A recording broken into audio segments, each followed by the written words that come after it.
بسم اللہ الرحمن الرحیم۔ السلام علیکم پیارے بچوں، امید ہے خیریت سے ہوں گے اور دن رات آپ سٹڈی کر ہی رہے ہوں گے۔ آپ کے لیے سٹڈی جو ہے بہت ہی اہمیت کے حامل ہے، کیونکہ آپ کے پارٹ 1 کے بھی وہی نمبر لگیں گے جو آپ پارٹ 2 میں لیں گے۔ میں بار بار یہ سمجھا رہا ہوں، یہ اوور آل دا ورلڈ جو ہے متاثر ہے کرونا کی وجہ سے، تو ہمارے ملک میں بھی یہ سکول کالجز بند ہیں اور حکومت نے آرڈر کیا ہے کہ سکول کالجز جو ہے وہ بچوں کو آن لائن پڑھائیں۔ تو آج ہم آئین کے بارے میں پڑھیں گے، 1973 کے آئین کے بارے میں۔ آئین یا دستور، آئین انگلش میں اس کو کانسٹیٹیوشن کہتے ہیں۔ آئین کا مطلب ہے کہ وہ دستور، وہ قانون و ضوابط جو کسی ملک کے نظم و نسق کو چلانے کے لیے اس پہ عمل درآمد کرنے سے ملک چلتا ہے، اس کو آئین کہتے ہیں۔ کوئی بھی ملک بغیر آئین کے ایک ہفتہ تو کیا ایک دن بھی نہیں چلتا۔ قانون جو ہے وہ بنائے جاتے ہیں، مقننہ بناتی ہے ایک ڈھانچہ جو ہے حکومت کا، 3 اس کے ستون ہوتے ہیں، جس میں مقننہ یعنی قانون بنانے والے قانون ساز جو قومی اسمبلی اور سینٹ کے صوبائی جو ہے ممبر جو ہے صوبے کے، وہ قوانین بناتے ہیں۔ عدلیہ چیک اینڈ بیلنس رکھتی ہے، عمل درآمد کراتی ہے، آئین کی تشریح کرتی ہے۔ انتظامیہ جو ہے وہ عمل درآمد کراتی ہے۔ آج ہم پڑھیں گے 1973 کا آئین۔ پاکستان کا پہلا آئین جو ہے، جو پہلے بنا ہے، وہ 23 مارچ 1956 کو پہلا آئین بنا ہے۔ 14 اگست 1947 کو پاکستان معرض وجود میں آیا، تو 1935 کا انڈیا ایکٹ جو حکومت برطانیہ نے انڈیا کے لیے، بر صغیر کے لیے بنایا تھا، اس میں کچھ رد و بدل کر کے تو اسی کو بنایا گیا اور اسی پہ عمل درآمد کرانا شروع کر دیا گیا۔ 12 مارچ 1949 1949 میں نواب لیاقت علی خان کے دور میں جو ہے پہلی قرارداد مقاصد جو ہے پیش کی گئی۔ قرارداد مقاصد جو ہے وہ کیا تھی؟ وہ ایک ایسا آبجیکٹ تھا، مقصد تھا کہ آئندہ پاکستان کا قانون کیسا بنے گا۔ وہ جو ہے بھاری اکثریت سے وہ جو ہے منظور ہوئی قرارداد مقاصد، اور عوام میں خوشی کی لہر دوڑ گئی کہ آئندہ ہمارا جو آئین جو ہے وہ بننا شروع ہو جائے گا اور اس کے خود و خال جو ہے اسلامی ہوں گے۔ 23 مارچ 1956 کو جو پہلا آئین بنا وہ 2 سال اور 7 مہینے رہا، تو کئی حالات کی بنا پر صدر محمد ایوب جو آرمی چیف تھے، انہوں نے اس کو اکتوبر 1958 1957 میں اس کو منسوخ کر دیا گیا۔ دوسرا آئین انہوں نے اس میں کچھ تبدیلیاں کر کے، جن میں وہ خود ان کی بچت ہو سکتی تھی، اور انہوں نے سمجھا کہ ملک کے مفاد میں یہ بہتر ہے، تو 1962 کا آئین جو ہے وہ بنائے گا۔ وہ پاکستان کا دوسرا آئین تھا۔ تیسرا آئین ایوب خان 25 مارچ 1969 1969 میں انہوں نے ریزائن دے دیا، اور اقتدار جو ہے صدر چیف آف آرمی اسٹاف صدر یحییٰ خان کو انہوں نے اقتدار دے دیا۔ پھر انہوں نے 1962 والا آئین بھی معطل کر دیا۔ پھر 1973 کا آئین جو ہے جناب ذوالفقار علی بھٹو کے دور میں بنا، اور یہ تیسرا پاکستان کا آئین ہے، یعنی 56 1962 اور 73، یہ 14 اگست 1973 سے نافذ العمل ہے، اور آج بھی یہی آئین جو ہے پاکستان کا چل رہا ہے۔ اس آئین کی بہت سی خصوصیات ہیں۔ ایک یہ بھی ہے کہ اس میں لبرل سیاسی پارٹیاں، مذہبی پارٹیاں، سب کا یہ متفقہ علیہ،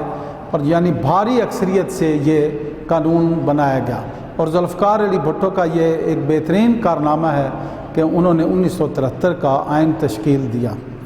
اور اس میں تمام ملک کی سیکولر، مذہبی، سیاسی سب جماعتوں نے اس میں بھرپور حصہ لیا۔ اس کی خصوصیات جو ہیں اسلامی دفعات پہ آج کچھ گفتگو کریں گے۔ اس میں سب سے پہلے جو ہے اللہ تعالیٰ کی حاکمیت کا جو ہے یہ بیان کیا گیا ہے کہ اصل میں اسلامی ملک میں اقتدار اعلیٰ کا مالک جو ہے حاکمیت اللہ تعالیٰ کی ہے، اور جو دیگر جو لوگ ہیں، وزراء ہیں، صدر ہیں، وزیر اعظم ہیں، وہ in the light of Quran and Sunnah, یعنی بہاف آف اللہ، کیونکہ فی الارض خلیفہ، انسان اللہ کا دنیا میں نائب ہے، اس کا خلیفہ ہے، تو وہ جو ہے قانون جو ہے وہ ایک مقدس امانت کے طور پہ قرآن اور حدیث کی، سنت نبی صلی اللہ علیہ وسلم کی روشنی میں وہ آگے تشکیل دیں گے اور اس پہ عمل درآمد کرائیں گے۔ ملک کا نام 1973 کے آئین میں باقاعدہ لکھ دیا گیا کہ پاکستان کا جو نام ہے اسلامی جمہوریہ پاکستان، یہ 56 کے آئین میں بھی لکھا گیا تھا، 1962 میں پہلے نہیں لکھا گیا، پھر عوامی دباؤ پر، تو 73 کے آئین میں باقاعدہ اس کا پورا نام اسلامی جمہوریہ پاکستان۔ اور اس میں ایک یہ بھی خصوصیات ہے کہ قرارداد مقاصد جو ہے 1949 میں جو منظور ہوئی تھی، یہ 56 اور 62 کے آئین میں ابتدائیہ میں تھی، لیکن یہ 73 کے آئین میں اس کو باقاعدہ آئین کا حصہ بنا دیا گیا۔ سرکاری مذہب، پاکستان کا سرکاری مذہب جو ہے اسلام جو ہے مقرر ہوا، کیونکہ الحمدللہ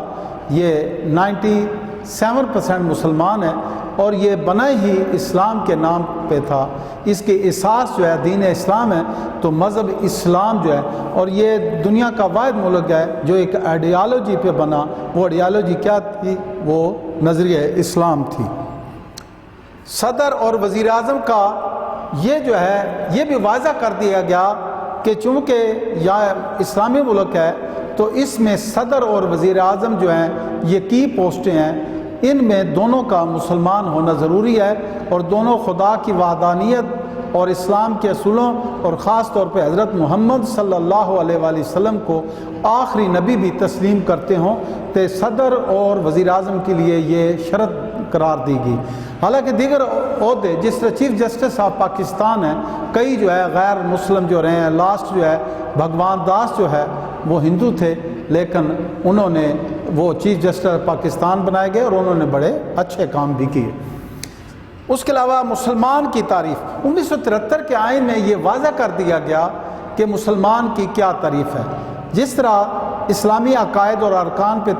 ان پہ ماننا ضروری ہے، ساتھ اس کے یہ بھی شرط رکھی گئی کہ حضرت محمد صلی اللہ علیہ وآلہ وسلم کو آخری نبی تسلیم کیا جائے۔ جس طرح لاہوری یا قادیانی مرزائی جو ہیں وہ آپ صلی اللہ علیہ وآلہ وسلم کو ختم النبی یہ نہیں مانتے، حالانکہ قرآن اور حدیث میں یہ واضح ہے کہ آپ صلی اللہ علیہ وسلم آخری نبی ہیں۔ جس طرح ما کان محمد ابا احد من رجالکم ولکن رسول اللہ و ختم النبیین، یا انا خاتم النبیین لا نبی بعدی، یہ قرآن حدیث میں واضح ہے۔ تو یہ 73 کے آئین کا حصہ بن گیا ہے کہ آپ صلی اللہ علیہ وآلہ وسلم جو ہے آخری نبی تسلیم کرے گا، وہ مسلمان ہے۔ جس طرح آج سے 2-3 سال پہلے ایک کوشش کی گئی کہ یہ ختم کر دی جائے شرک، تو یہ فیض آباد میں ایک بڑا احتجاج ہوا جس میں دوبارہ اس شرک کو جو ہے بحال کیا گیا عوام کے دباؤ پر۔ اسلامی قوانین کا نفاذ، یہ واضح کر دیا گیا 1973 میں کہ آئندہ قانون جو ہے قرآن و حدیث کے مطابق، سنت نبوی کے مطابق بنائے جائیں گے، اور ایسا قانون جو ہے نہیں بنایا جائے گا جو قرآن اور سنت نبوی کے متصادم ہو، یعنی چونکہ یہ اسلامی ملک ہے اور اسلامی ملک میں قوانین بھی اسلامی جو ہے وہ بنائے جائیں گے۔ لازمی اسلامی تعلیمات، پاکستان کے BA لیول تک سکول کالجز میں پہلی کلاس سے لے کر اسلامیات کی جو تعلیم ہے لازمی قرار دی گئی، یعنی یہ 1973 کے آئین میں یہ واضح کر دیا گیا کہ BA تک کلاسیں جو ہیں اس میں مسلمان اسٹوڈنٹ کے لیے جو مسلمان طلبہ ہیں تو اسلامیات لازمی ان کو پڑھائی جائے گی۔ عربی تعلیم اور قرآن پاک کی تابعات، یعنی اس کی اشاعت کے لیے یہ بھی واضح کر دیا گیا، پاکستان میں کلاس 6 ششم سے لے کر ہفتم تک، 6 سے لے کر 8 کلاس تک جو ہے عربی کی زبان جو ہے لازمی قرار دی گئی، یہ پڑھایا جائے گا 1973 میں۔ اور پہلے قرآن پاک مختلف جو ہے کمپنیاں اشاعت کرتی تھی، تو اب اس لازم قرار دیا گیا کہ کوئی اغلاط جو ہے ریٹن میں، یہ کتابت میں کوئی غلطی نہ ہو، اور باقاعدہ حکومت کی طرف سے جو حفاظ اکرام جو ہے منظور کیے گئے، جو تصدیق کرتے ہیں، ایک ایک لفظ کو بغور پڑھتے ہیں، تو اشاعت میں غلطیوں سے، ریٹن میں جو خطاطی میں غلطی ہو سکتی ہے اس سے مبرہ ہو۔ اور ویسے یہ قرآن پاک جو دنیا کی واحد کتاب ہے جس میں پورے قرآن میں کہیں ایک لفظ میں بھی کوئی متصادم نہیں، ایک آیت دوسری کی تائید کرتی ہے، یعنی کتابت میں، اشاعت میں اگر کوئی غلطی ہو تو وہ باقاعدہ حفاظ کرام جو حکومت کے منظور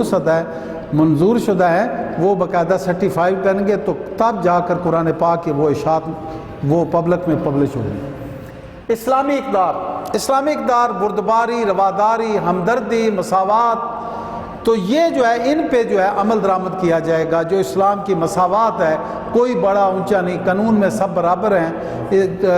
کوئی گورا، جس طرح کہ محمد صلی اللہ علیہ وسلم نے عربی کو اجمی پر، گورے کو کالے پر کوئی نہیں، یعنی ساری اسلامی اقدار جو ہیں ان پہ جو ہے عمل درآمد کیا جائے۔ مسلمان کی طرز زندگی 1973 کے آئین میں یہ واضح کر دیا گیا کہ حالات ایسے کریٹ کرے گی حکومت کہ مسلمان جو ہے اپنے اسلامی طرز حیات پہ عمل درآمد کر سکیں۔ رمضان المبارک میں جس طرح روزے رکھے جاتے ہیں، ان کی افطاری کے اور روزے رکھنے کے، مسافر خانوں میں، مساجد جو ہے جگہ جگہ، سرکاری عمارات جہاں بھی ہیں ادارے، چاہے وہ افواج پاکستان ہیں یا پیٹرول پمپ ہیں، تو وہاں مسجد جو ہے تاکہ وہ نماز جو ہے ادا کر سکیں، اور ایسے حالات کریٹ کیے جائیں گے کہ پاکستان کے جو مسلمان ہیں اسلامی طرز حیات کو آسانی سے اپنا سکیں۔ زکوٰۃ و عشر کا نظام 9 نمبر پہ، یعنی زکوٰۃ جو ہے یہ اور عشر جو ہے جو زمینوں کی پیداوار پہ جو 10% جو ہے اس پہ جو برانی زمین ہے، بارشی زمین جو ہے، اور اس سے جو ہاف ہے وہ ان پہ جو نہری زمین ہے جس پہ عوام خرچہ کر کے پانی جو ہے وہ سینچتی ہے، پانی جو ہے زمینوں کو دیا جاتا ہے، یعنی خرچہ اس پہ پھر کم ہوگا۔ اس طرح سود کا خاتمہ، سود جو ہے ایک لعنت ہے، قرآن پاک میں اور اللہ کے رسول نے اس کو بہت جرم قرار دیا، یعنی اللہ اور رسول کے خلاف جنگ ہے۔ جو سودی کاروبار کرتا ہے وہ جہنمی ہے، لکھنے والا، دینے والا، لینے والا، گواہی دینے والا، سب کے لیے ممانت ہے، اور اللہ کرے یہ ہو جائے، ابھی تک ہو نہیں سکا، لیکن یہ جو ہے قانون میں لکھ دیا گیا کہ حکومت ایسے اقتدام کرے گی کہ ملک میں سے سودی کاروبار، لین دین وہ ختم ہو جائے گا۔ یہ 1984 میں 1 جولائی 1984 سے یہ ضیاء الحق کے دور میں یہ بینکوں میں لاس پرافٹ، یعنی بغیر نفع نقصان کے، وہ 6 مہینے کے بعد یعنی 1 جولائی اور 1 جنوری ریسپیکٹیو ایئر کو وہ حساب کتاب کر کے تو وہ نفع نقصان یعنی مقررہ نہیں کرتے، تو اس میں وہ جو ہے کیا کرتے ہیں کہ جتنا منافع ان کو کاروبار میں پیسہ لگاتے ہیں دے دیتے ہیں۔ آج تک نقصان تو کبھی نہیں انہوں نے شو کیا، لیکن اس کا مقصد یہی ہے کہ ہم کاروبار پہ پیسہ لگائیں گے، نفع ہوا تو نفع دیں گے، نقصان ہوا تو نقصان ہوگا، تو وہ کچھ نہ کچھ 6 مہینے کے بعد تبدیل کرتے رہتے ہیں اس کی شرح۔ اسلامی نظریاتی کونسل 13ویں شق اس میں یہ ہے کہ باقاعدہ 1973 کے آئین میں اسلامی جو ہے نظریاتی کونسل بنائی گئی کہ جو قوانین بناتے ہیں ادارے، ملک میں کوئی ادارہ جو سرکاری، کوئی ایسا بندہ اسلامی جو قوانین ہیں ان میں کوئی گڑبڑ نہ کرے یا ایسا قانون نہ بنا دے جو اسلام یعنی قرآن اینڈ سنت نبوی کے متصادم ہو، تو وہ باقاعدہ اس کی ریسرچ کرتے ہیں، چیک کرتے ہیں، یا کوئی بھی بندہ اٹھ کر اسلامی نظریاتی کونسل میں یہ جو ہے نا وہ قانون جو ہے جس کو اس کو شک ہے وہ دے سکتا ہے۔ اس میں بہت سکالر بیٹھے ہوتے ہیں، اسلامک سکالر، وہ پھر تحقیق کرتے ہیں کہ اسلامی نظریاتی کونسل میں کہ آیا یہ قانون درست ہے کہ نہیں۔ یعنی اس طریقے سے 1973 کا آئین ایک تو تمام ملک کی ساری جماعتوں نے مل کر اس پہ منظور کیا، 14 اگست 1973 سے یہ نافذ العمل ہے اور اب تک ہے، اور اب تک اس میں ترامیم بھی ہو چکی ہیں 18۔ تو یہ 1973 میں اس نے ہم نے جو اسلامی شقیں اس کے لیے ہیں، اس میں بنیادی جو ہے آزادی ہے، انسان کے جو بنیادی قوانین بہت بڑھتے ہیں، ہم نے صرف ان کو اجاگر کیا ہے۔ جو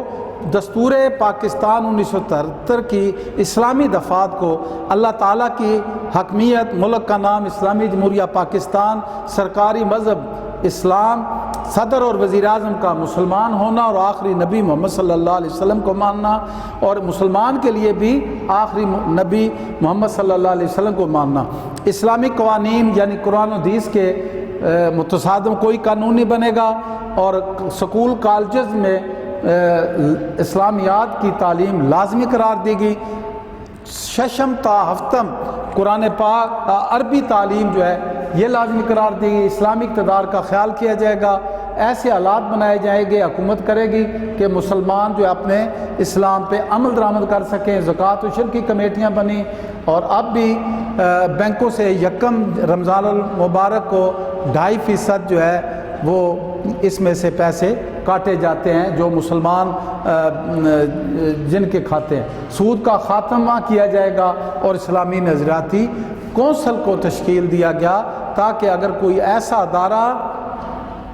اسلام کے خلاف متصادم یعنی کوئی جو قرآن اور حدیث کے ہوگا تو اسے جو ہے وہ اس کو چیلنج کر سکے تاکہ وہ کریکشن کر سکے۔ مائی ڈیئر، اللہ آپ کو خیر و عافیت سے رکھے اور دنیا اور آخرت میں ترقی دے۔ مجھے دعاؤں میں یاد رکھنا۔ اللہ حافظ۔